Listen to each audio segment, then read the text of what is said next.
To draw a 9mm gun, draw a horizontal rectangle, then draw another rectangle coming out of the end of it to make a shape like an L lying on its side.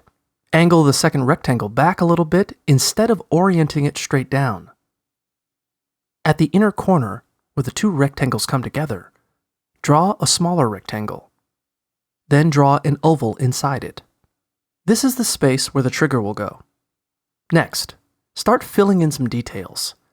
Draw a horizontal line across the top rectangle about 1/3 of the way from the bottom, dividing the top of the barrel from the bottom. Make the bottom segment slightly shorter than the top. Add another small rectangle to the end of the barrel to represent the muzzle. If you like, you can now add other details to make the gun look more realistic. For instance, sketch in a curved shape inside the trigger guard, the third rectangle you drew, to represent the trigger. You can also add details, like the hammer and rear sight on the back of the gun, and the texturing on the grip and slide.